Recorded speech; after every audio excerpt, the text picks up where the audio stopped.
Definitely. I mean, now that we're talking more about this, I remember back in the when I first started trying to play online. Like I said, PS3 was one avenue to do that, and my parents at first were just like, no, like you shouldn't be doing online gaming for now. Too young, whatever. I forget what age I was, maybe 13 or something like that when that came out. But there's also the games that you're playing that your parents don't know about. And, as a kid, you're always, trying to be a little sneaky or trying to pull one over on your parents. I know for myself, one of the games I played at a younger age was Club Penguin, and that was like an online interaction type game. What do you guys recommend for parents where kids are smarter than parents sometimes these days? What are some other recommendations for parents when it comes to, the games that they don't know about?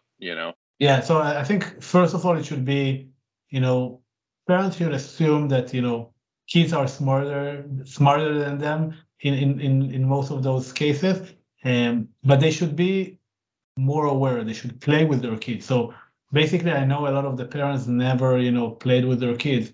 Like that's a major thing that they're interested in. Why don't you just, sit with them for, a few hours and tell them like, hey, teach me how to play Fortnite. Teach me how to play Roblox. Teach me about that. Like, can we play together?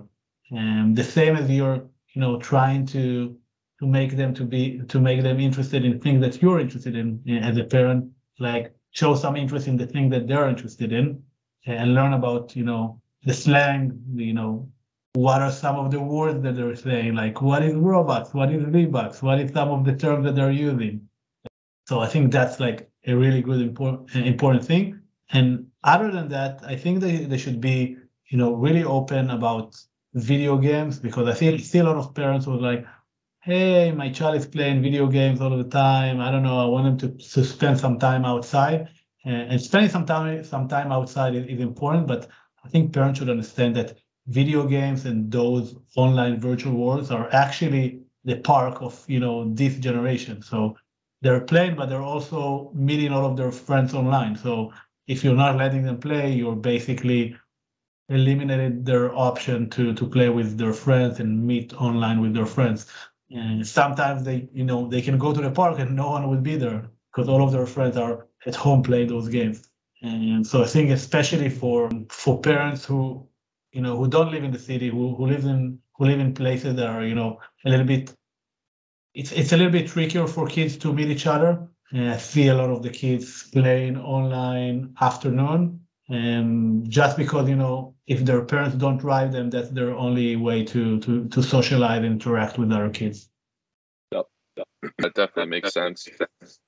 Um, yeah, I think for gaming in general, it's not going anywhere, right? So I think it's just all about not trying to eliminate the problem or eliminate the possibility of the problem. It's what you guys are saying is kind of guide it, make it a little bit more safe, and get the parents involved more or less, rather than, I know most parent or some parents probably more play games nowadays than they did, but most of the time, and myself growing up, it's just like parents never really played video games. They're just like, I know about basketball, I know about football, I know about soccer, I don't really know about Call of Duty. So it's like sometimes what you don't know can be a little scary, and you try to just shut it out. But it's definitely like what you're saying. It's the right move to engage rather than disengage. Yeah, and also, those video games are sometimes the new avenue to get, scholarships for college. And like if, 10, 15 years ago, you can get a basketball or football scholarship. Now you can get in a lot of the places, you can get an esports scholarship and you have esports teams. So it's something that, people do professionally and people, treat seriously. It's not just like a hobby. People do it professionally, and, some of the the most popular, online tournaments have more people watching them than, watching, the NBA finals. So definitely something that parents should consider and understand. Absolutely. One thing that reminds me of is one of our writers from Leaguefeed.net. His name's Andre. He interviewed Jay from XP League. Have you ever heard of XP League? It's a esports team for younger kid. He says it's the same thing as, he's trying to make just the best soccer league for kids, the same thing, best esports league for kids to join, to support them while they're gaming, show them, making real relationships, show them how to handle defeat, how to handle winning, like all these things that, when we both growing up, it's mostly just sports teach you that, but now he's trying to do this in esports. Just something I thought you might know of this XP League. But yeah, it's something that we just did an interview on, and it was really interesting. Yeah, actually, I wasn't aware of that, but that's something I should check, definitely. Otherwise, what kind of technology does Kidas use, and how do you kind of assess, what's going on and trigger the software or the product to kind of spring into action there? Yeah, so it's quite unique what we do. So unlike what people expect, they think, okay, they just detect when you use curse words and send an alert. We actually take the voice chat, combine it with the gaming events, identify a lot of things that are happening within the voice chat. So you can think about like identifying if someone is crying, someone is happy, someone is sad, understanding the child's age based on the type of words that they use, or maybe based on their voice. Some people are using voice changers, so it ruins that, but like based on their voice, and then combining all of this information with the context of the conversation and also with the context of the game, and then alerting parents about the situation. So if you're telling me I'm going to kill you and we're playing a shooting game, we're not going to alert you. But if we know that you're not playing a shooting game, or it's not part of the game, and we saw that there was hate speech before or something like that, we can definitely alert parents about the situation. So we're combining a lot of features from different aspects and to understand what is happening within the conversation. Interesting. Is that like done with a certain type of AI? Is that something that exists? The technology exists in other areas of the world that we know about, or is this really, really unique to you guys? Yeah, it's pretty unique to us. So our background is actually national security. So all of the team worked in national security before. So what we did, we basically brought our expertise from national security to the video game industry and to protect kids. So it's not like something that you can, hey, I'm just going to feed it to ChatGPT and going to, tell me if something is toxic or not. It's something that we built in-house. We trained it on millions of conversations, and to make sure that we're really accurate and detecting more than 60 type of risk. So it's not just one type of risk. We're supporting more than 60 of them. Interesting. That's pretty crazy. I noticed when I looked you up on LinkedIn, and obviously I know this just about being in Israel. You were in the army there, or in the tell me a little bit about that and how that informs and led you to this role you're in now. Yeah, so I was in the military almost 7 years. Israel has an obligatory service of 3 years. I was actually for almost 4 years more. I went to the university before, did my bachelor's and also my master's, and served in the military. And it basically affected us a lot because all of our core team, we work together in the military together. So we know each other well. We work together before on similar problems. And then when we started Kidas, it was very easy to say, okay, we know each other, we work together, we know how to solve this problem. We identify those problems because we know that because we're gamers. So we have the industry knowledge, we have the technological knowledge. We know each other very well, so we know that we like working with each other. So it was very easy for us to start working together. on a specific problem. That's cool. I mean, yeah, talk about, people you trust, if you're in the, in an armed service, whether Israel, US, wherever you are. I mean, you're really bond with the people that you're with, and then going ahead and starting a company with those people. Sounds like a recipe for success. Yeah, and once we were not combat fighters. We were working in the office, solving engineering problems. But you work in very stressful situations, and things that you're doing things that are really going to protect people, and people's lives depend on what you're doing. And so you're under a lot of stress, and you know that if you function together with those people under a lot of stress, you're probably going to be okay, even in a startup context, which is stressful for itself. But definitely, you already stress test the connection with those people. Yeah, I bet. And then I guess talking about, how some real world examples for Kidas. Have you personally or anyone on your team worked on and prevented some, situation that, if without this product or without this software, might have really gone bad or anything like that?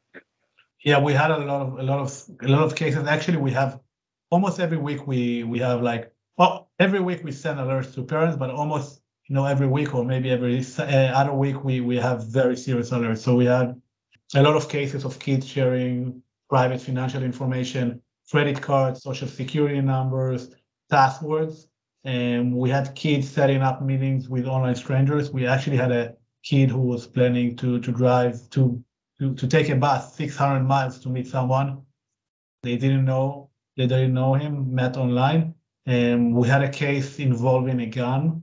Some kid was talking about playing a game and then thinking that I can implement it in real life. So he was talking about bringing his father's gun to school. So we alert parents about this situation as well. So definitely, and I'm not even counting the cases of bullying or hate speech that we detected. Those are really, really common. But I would say that the most serious thing that we prevented are gun related things, financial scams, and a lot of bullying cases. Wow. Yeah, I mean, no one likes to talk about these things, but they're very real.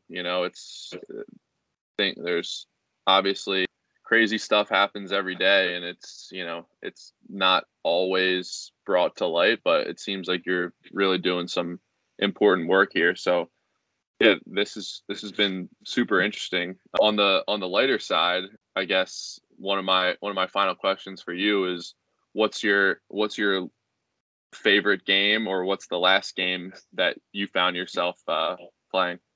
Yeah, I like a lot of shooter games. So I played a lot of Call of Duty and GTA. I played a lot.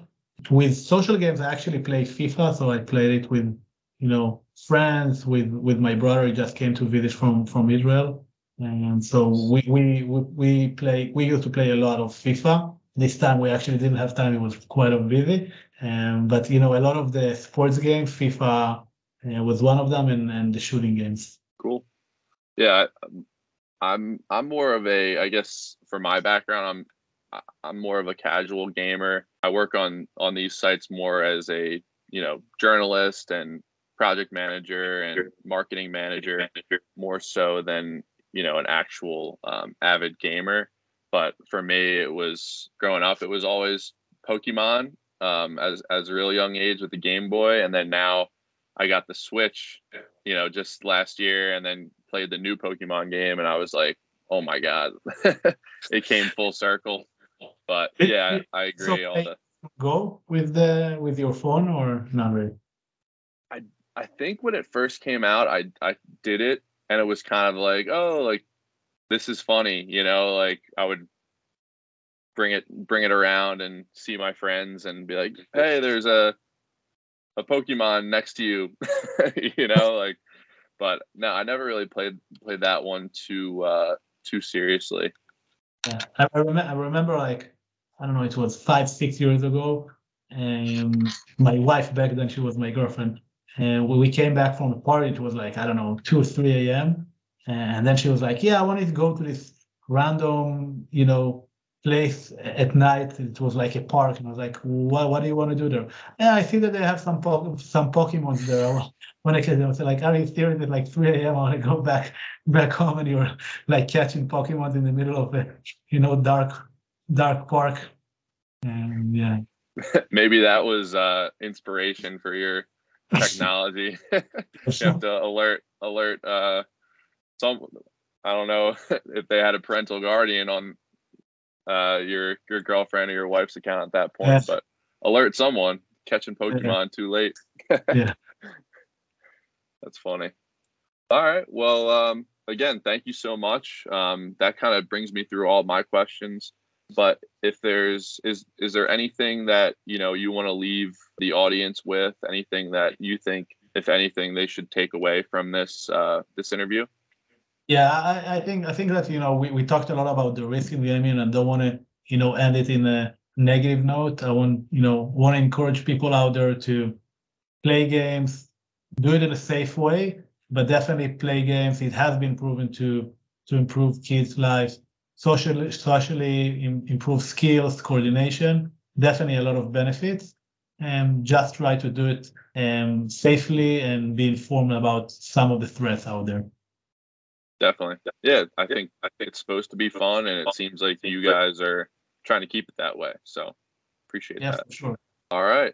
Any big events or happenings for you guys coming up? We have we have few big announcements that we're going to announce soon with big companies. Maybe we can share it with you, pretty soon.